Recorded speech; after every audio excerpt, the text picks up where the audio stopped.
Welcome, Player 1. Please insert coin to play.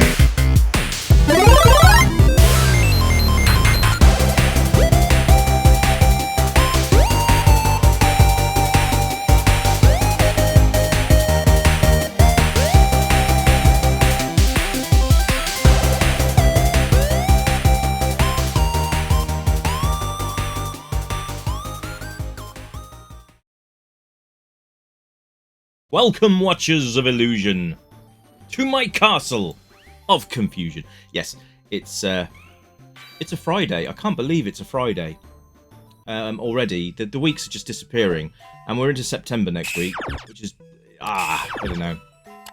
So today, I'm looking at a game on the Neo-Geo console, and it's called Magical Drop 2. Now, I've never played the original, and I assume this was going to be like Buster move, but it kind of is and it kind of isn't.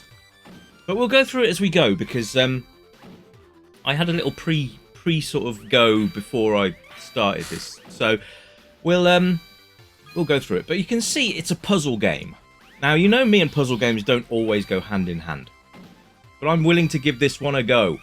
So instead of a little wheel coming up in the bottom and shooting the different coloured balls up into the playing field, you have a little clown guy at the bottom, and you can actually sort of grab the spheres, and you can then hoy them up into the top of the playing field and try and make your rows of 4 or more, which is quite a nice idea, and it kind of gives it that little bit of a difference to other games of this ilk.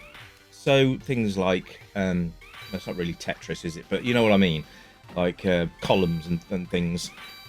But it's nice that you actually have it in reverse, so you can actually take away the spheres, and then you can re-add them to different parts. Now, if you can grab as many as you like, as long as they're the same colour.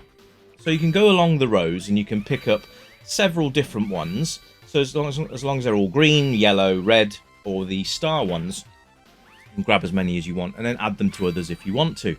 But you can also just pick up 3 just to clear them off the row, and then shoot them up into the playing zone, which there. You'll see me doing this a lot. So, yes, as we go, I'm going to take these yellows here, and I'm going to go over to here, because they're quite low down. Now, you don't want the bubbles to reach too far down, because otherwise it's game over. Now, there's no levels as such. Well, there's levels, but you don't sort of finish a level and then you start again. The levels come as you go. Hopefully we'll see that as I play. So that was quite a nice bonus there. Cleared the screen. Oh, and lovely big bonus points there. So I think, if I'm right, the levels start to appear as you progress. So you'll just carry on going, and this is to survive. There is a versus mode as well, which you can play against the CPU. But I thought, let's try survival mode, because to me this game is well, it's a lot of fun for a start. I'm really actually enjoying this, and it's not really my cup of tea, but I'm actually enjoying this quite a lot. So we'll look at all the criteria as we go. So bear with me as I play along and give you some feedback as well. Anyway, not doing very well here. I don't think I'm going to survive this. Let's see if we get that one. Oh, no, too late. Crushed by a wall. That's not very nice, is it? Excuse me, sorry. So, we'll start looking at the graphics, because they're really nice. And as you know, with the Neo-Geo, it basically was just an arcade board. You just had an arcade machine in your house. That was the closest you were ever going to get. And then the ROM files, or the cartridges that you got, slot in, and it would be like the arcade board. So pretty much what you got on the Neo-Geo is what you get in the arcades. But it was bloody expensive. I think if I remember rightly, Neo-Geo carts were around 150 to 250 pounds back in the day. There's people making Neo-Geo carts now for about 400 pounds. That's quite a lot of money.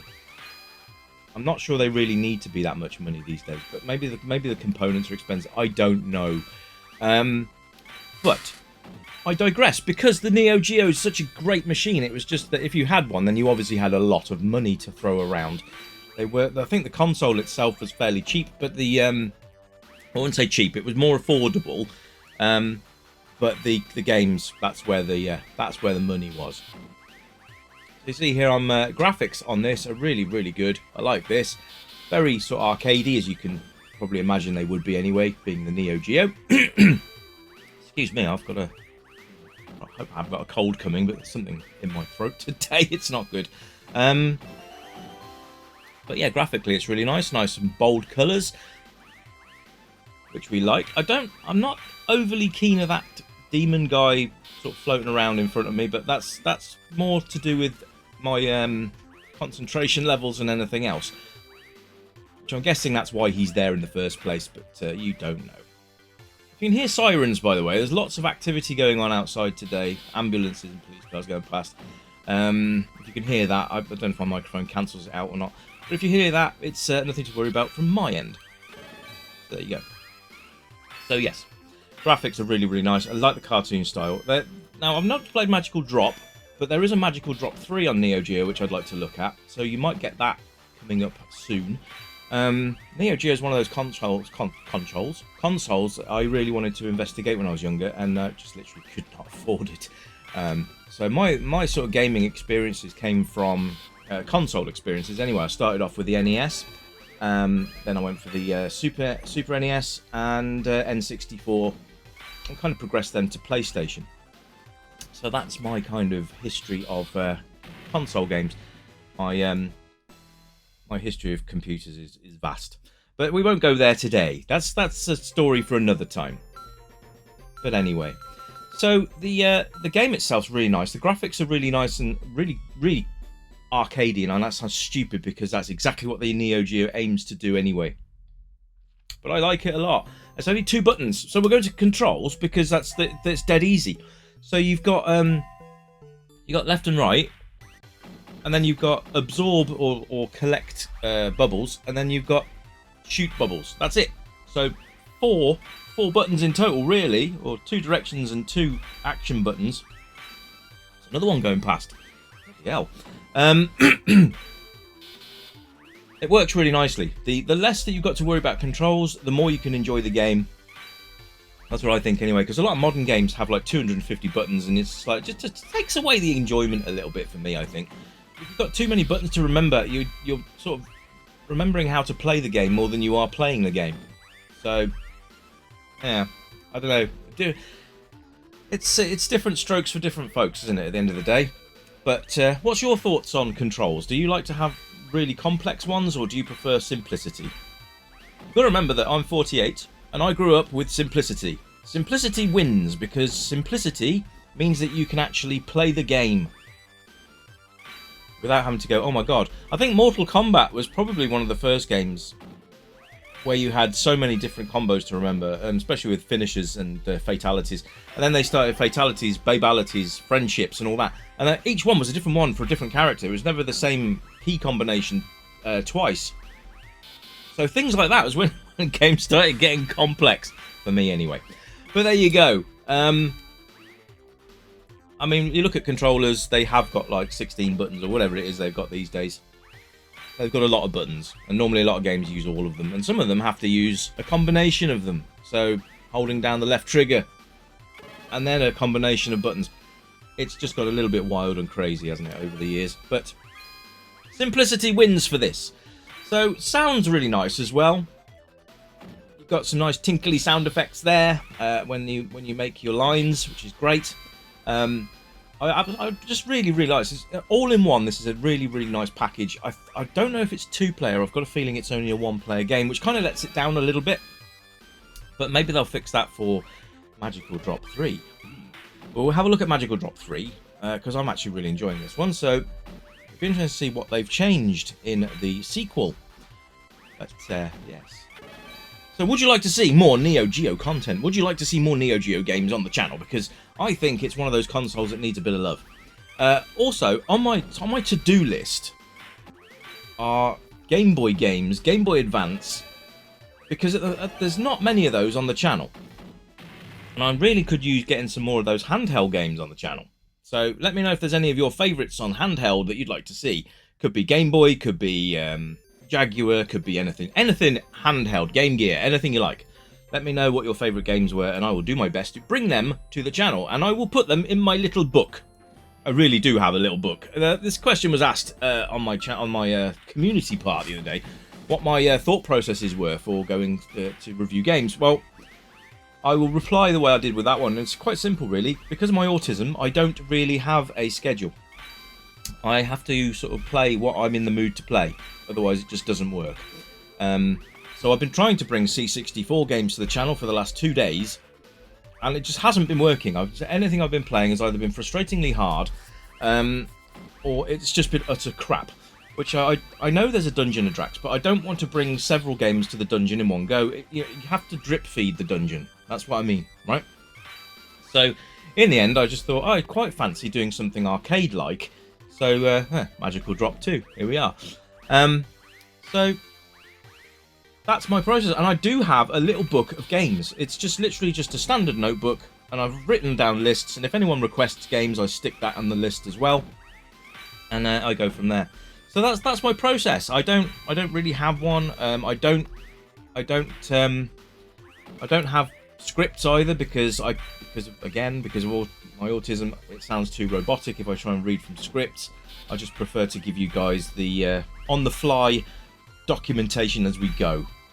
Documentation coming straight from my mouth at the time of what I'm doing. So there's no scripts, there's no pre-planning, it's all just off the cuff. So there you go. A bit of insight for you, my friends. Anyway, playability on this game is absolutely amazing. It's really just a solid playable game. And because you've got the hard level as well, it gives you that mixture of different difficulty levels. No easy setting, you'll notice. It's just medium and hard. This is medium, and it's all right. It's not too bad. Not that I don't think I'm going to get anywhere further than level 13, but well, we can try. Excuse me. So replay value is absolutely on the money here. You're going to actually have a lot of fun with this game, especially if puzzle games are your jam. You'll absolutely have a lot of fun with this. It'll keep you coming back for more, and that's what we want from a game. We don't want a one-shot wonder. You know, there's a lot of games that rely too much on pretty graphics and not enough gameplay. And games like this remind you of why we enjoy retro gaming so much. It's because we focused on the fun and playable parts of the game, and you know, the distance a game could take us, rather than, oh, that's pretty graphics, but we can't put anything else in without making it a 256 gigabyte game. You know what I mean? Whole hard drive these days just for games. Ridiculous when you think back to the Amiga days. I had a 120 megabyte hard drive, and that could fit so many games on it. It's ridiculous, isn't it? So anyway, there you go. Age rating is going to be any, because I think any age group will enjoy Magical Drop 2. If you like a challenge, stick it on hard and see how you get on. I'm pretty sure you're not going to get very far, because even medium gets a little bit testy after a while. Versus mode is basically this, but with a split screen. So yeah, go out and give it a go. If you've got a copy of Magical Drop 2, or if you can find a ROM set of Magical Drop 2, go and give it a go. And let me know in the comments. If you had a Neo-Geo, I'd love to hear from you. And what was your experience, and what games did you have for your system? Because I'm really interested in that. Like I said, if you had a Neo-Geo when you were younger, then my God, you must have been loaded. Or your parents probably were quite well off. But yeah, I'd love to hear from you guys. In fact, let me hear from any of you. What was your first console that you grew up with? What was the first transitioning from home computer to console? What was your go-to? What was your sort of... Back in the playground days, we had Nintendo versus Sega. So it was NES versus the Master System, or the Mega Drive versus the Super Nintendo. You know, you were in a sort of camp at school, whether or not it was, you know, the ZX Spectrum versus the Commodore 64 in the computer days. But what was your growing up console? What was the one that you had and you absolutely adored, or you had and wished you'd got the other version? Let me know in the comments, because I'd love to hear from you, and I will get back to you in that as well, because it'll be an interesting read, I think. So I might highlight those comments and do a video on that. So please make sure you do comment. Don't be shy. Be the first. Get yourself in there, and other people will follow suit. But that's about it from me today. I should be back very soon with something else for you to look at. And I hope you've enjoyed this review. It's been fun bringing this one to you, actually. And like I said, it's not my usual cup of tea. I don't like puzzle games overly much. Since I've had my stroke, my brain just doesn't work in that way anymore. Which is a shame, because my reaction times are so much slower than they used to be. But you know what? I bless myself, because at the end of the day, I can still play these games. It might not be as sharp as I used to be, but you know, I've still got the function to do it. So there we are. And I'm still here, sitting there, breathing in and out and playing games, and hopefully bringing you some entertainment and some insight into why these games are so good. Anyway, I hope you're all doing well, and have a cracking weekend, everybody. And I will see you very soon. And in the meantime, look after each other and keep it retro. And as usual, it's bye for now. Bye, bye, bye, bye, bye, bye, bye.